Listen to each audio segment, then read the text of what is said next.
What is up, everybody? Welcome back to the channel. Today we got an interesting video. Some of you guys might find this interesting just for the fact that it's kind of weird and unique.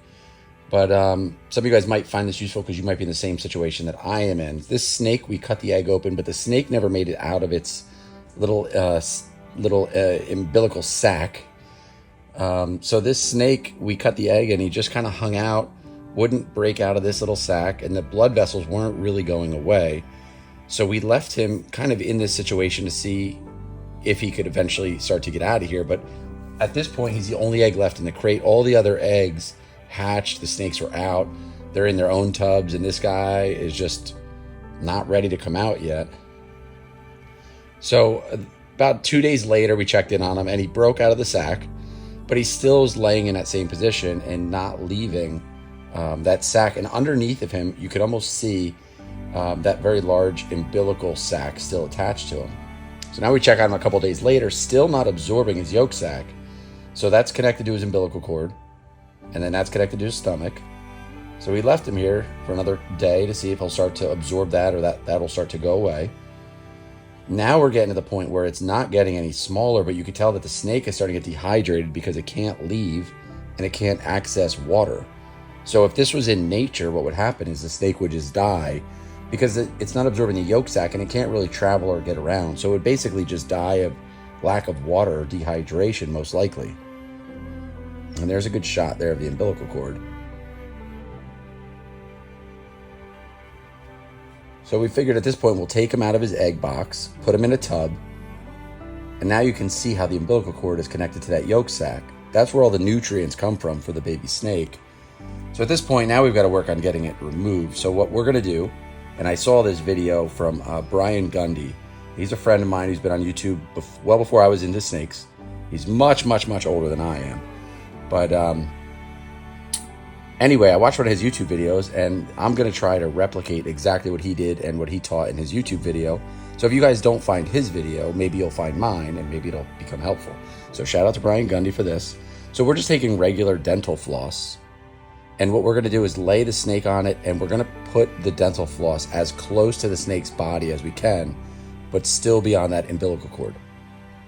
So what we're going to do is tie a knot, like a double knot, as tight as we can around that yolk sac. Just all we're trying to do is cut off the blood supply to the yolk sac.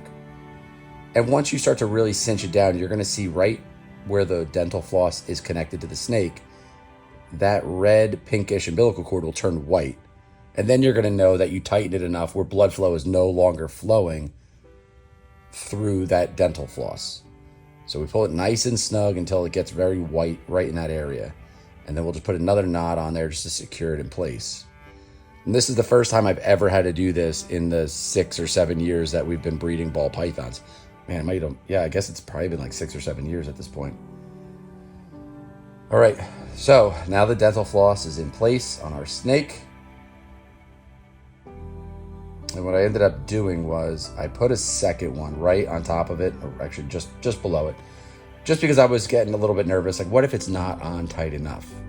When you're doing these things, especially if it's the first time you've ever done it, you start to question. You're like, I think I put it on tight enough, but what if I try to remove this yolk sac and it's not tight enough and the snake starts bleeding out? So you're basically just putting on a tourniquet. We'll cut off the rest of the dental floss, so it's all you have are the knots. So there we go. We got 2 pieces of dental floss pretty much right on top of each other. And now the scary part. We're just going to snip all of that leftover stuff off. And you can see there's a little bit of blood coming down from my finger where the yolk sac was. If you replay that video, you'll see it. So that was it. It's cut off. And now what we do is we left him in there for this. Now this is 4 days later, and you can see it's almost completely gone. So what it's doing is it's drying up and getting crispy and crunchy and just dying. So the snake's skin will start to close and cut off all of that. Eventually that little leftover nub is going to fall right off. And then we're going to have a snake there with, and now he's going into his first shed also. So this is great. We're going to get that little piece off, and then he'll go through his shed cycle and basically just start healing himself back up. And now we've got a hypopide, and it's a female on top of that. So now we have a female hypopide that's going to be able to live and grow. And now here she is after her shed. And you can see it's completely gone. So the belly button healed up. That's right there by my thumb is where, that's it right there. That's right where this was cut out. So it dried up, fell off. She shed, and now we've got a lively, perfect little hypopide female snake. Follow the journey. We'll do an update video if you guys want to see that. If you do, just comment down below and just say, hey, can we get an update on this snake? And I'll let you know in a couple months down the road how we're doing, and we'll go from there. So that's it for today's video. I hope you guys enjoyed this video. Let me know what you think down below. And if you're new to the channel, if it's your first time finding us, subscribe to the channel to help us keep growing. And I will catch you guys on the next video. Peace out, everybody.